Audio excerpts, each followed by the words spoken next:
A lot of you mentioned that you'd like to hear updates on stories that promise updates, and until now I haven't made a dedicated video with an update to a previous story, as most people who submit their stories never do send updates. However, an anonymous viewer who submitted a beach story back in July of 2024 recently shared an update to their story. So I'll play the original story first if you want to refresh or maybe haven't heard it yet, or you can skip to the timestamp on the screen to get right to the update story.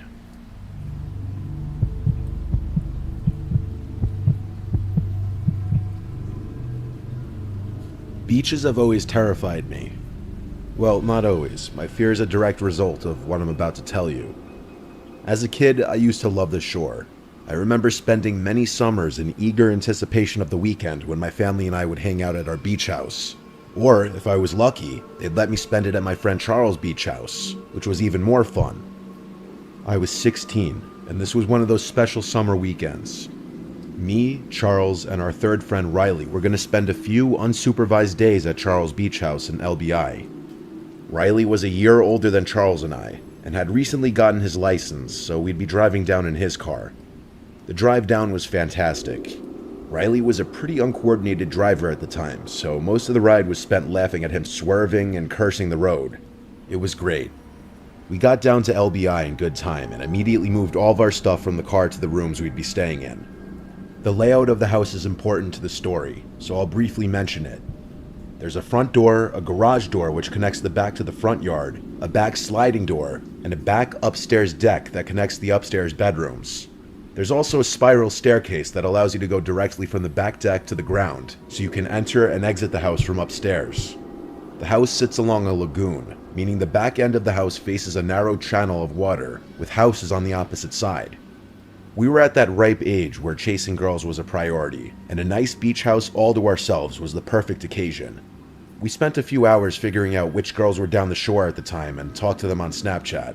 Finally, we found a group of 3 cute girls that said they'd be down to come kick back at Charles' house.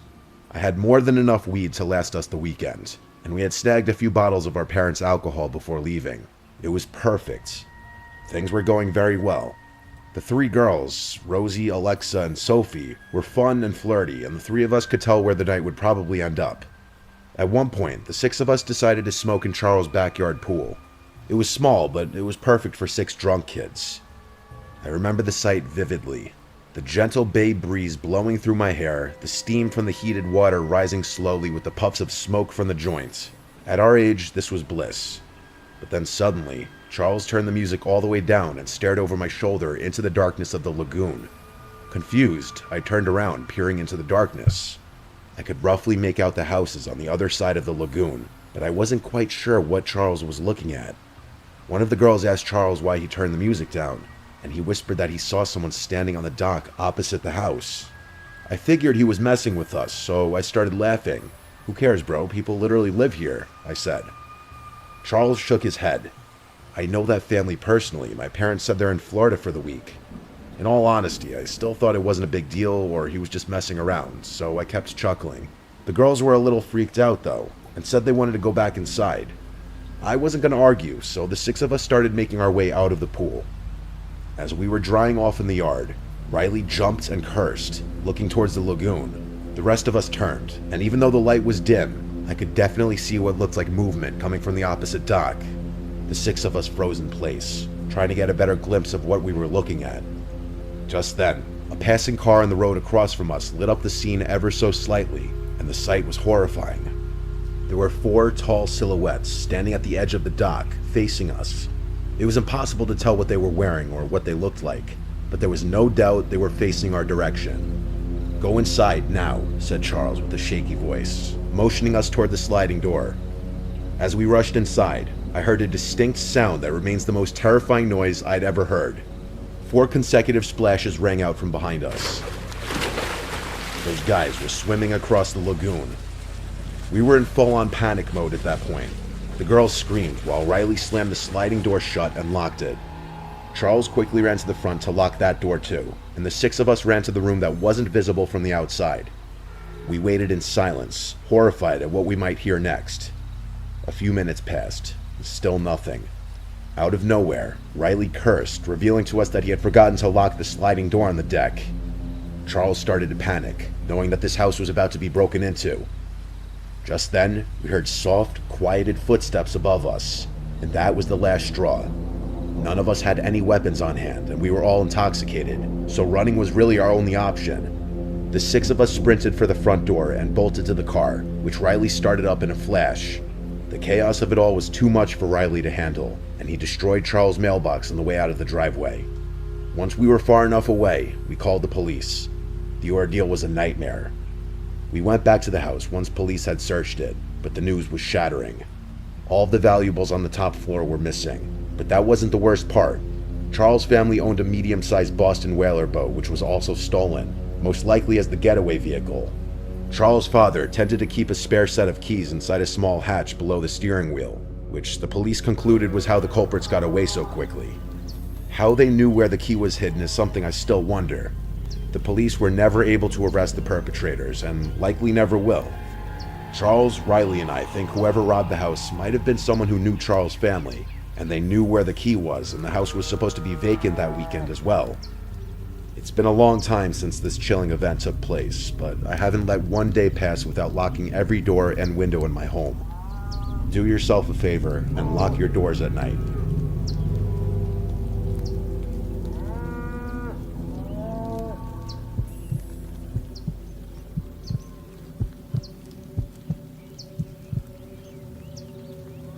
Okay, so I never thought I'd be revisiting this again, but I actually do have an update that's relevant to the story I sent in a while back.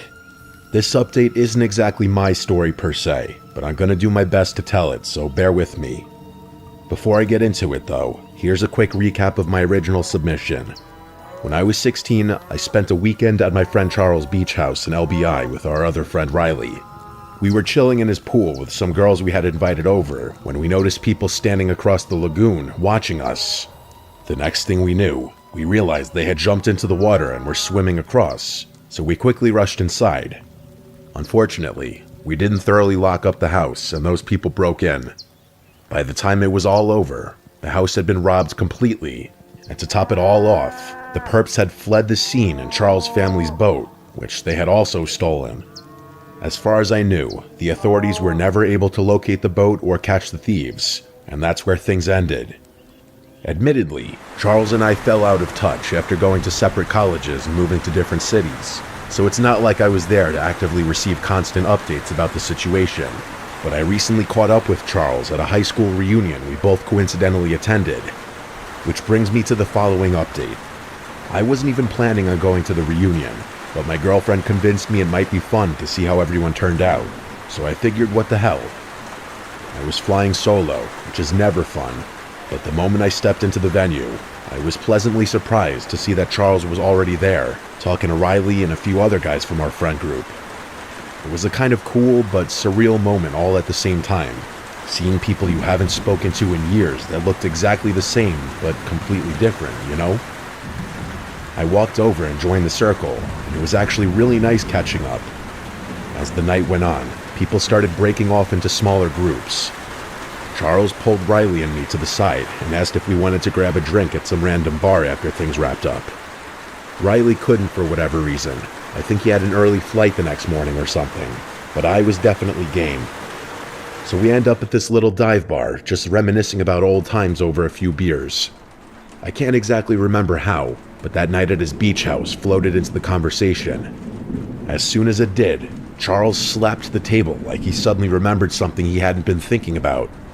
I should mention that I actually wrote some of this down in my notes app so I could tell the story as accurately as possible, or at least as accurately as Charles told me, because what he said next was pretty wild. So he starts explaining that his little brother Kieran is 19 now, and apparently he and his friends are way bigger troublemakers than we were back in the day. About a year ago, Kieran and 2 of his friends, without asking permission, decided to take the family's new boat out. This was their replacement boat, by the way, the one they got after the insurance payout from the stolen one. They took it out for what was supposed to be a late afternoon trip, along with a bunch of beer that they were going to drink while out on the water, which is obviously incredibly stupid and dangerous, not to mention illegal since they're all underage. But it gets worse. Charles said they were feeling adventurous, so they decided to anchor near Carvel Island. I had to look this up later, but apparently it's technically part of the Forsyth Wildlife Refuge, and you're not supposed to be there at night. Their plan was to anchor the boat as closely as they could safely get to it, kill the bears, then swim to shore and hang out on the island to watch the stars or whatever. So they swim to shore and find a nice spot on the beach. They're just sitting there waiting for the sun to go down, talking and whatnot, when one of Kieran's friends notices another boat that they hadn't seen before, anchored further down the shore. Kieran takes a closer look at this other boat, and from what Charles told me, he became convinced it looked exactly like their family's old Boston whaler, the one that got stolen. Now keep in mind, the boat is pretty far away and it's getting dark out, so Charles had a hard time believing his brother could be sure about it. But according to Charles, Kieran wouldn't even entertain the possibility that this was some random boat. So Kieran convinces his friends to swim out with him to get a better look at the boat. And that's exactly what they do. They swim all the way out there, and by the time they reach it, Kieran is 100% convinced that it's his family's old boat. Here's where it gets frustrating though. Kieran wanted to take pictures of the boat to show his parents, but they obviously hadn't brought their phones with them when they swam over, and by the time they would have swam back to their boat to get them, it would have been too dark to see anything clearly. One of Kieran's friends suggested calling the police, but Kieran and his other friend were terrified of getting in trouble. They had been drinking, they took the boat out without permission, and they were pretty sure they weren't even supposed to be at that island in the first place, so calling the cops was basically the last thing Kieran wanted to do. Instead, they decided to just swim back to their boat, drive it over to the other boat for some pictures, then figure out what to do once they got home. They swam back to the shore to cut out some of the swim, and as they were walking down the beach, one of Kieran's friends turned around and noticed a man walking towards them. Charles said that Kieran was positive the man picked up speed as soon as they turned around, like he was pursuing them. According to Kieran, this person also appeared to be holding a shovel, which was the scariest part. The boys ran, and the guy started running after them. They ran as fast as they could back to their boat, and Kieran looked back one more time to see that the guy was now running in the opposite direction, presumably back to his boat, which was significantly closer. The boys reached the boat and started leaving, but here's the thing.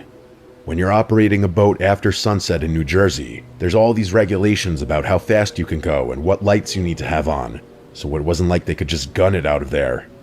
They had to follow the speed limits, which I can imagine made the whole thing even more nerve-wracking. That also meant no detour to check out the other boat. Charles said that Kieran described the ride back as the most tense thing he's ever experienced, and I believe it. Just knowing someone could be following you in the dark without being able to speed away. Kieran said he wasn't sure whether they were followed or not, but he could have sworn he heard the faint sounds of a boat somewhere in the darkness behind them.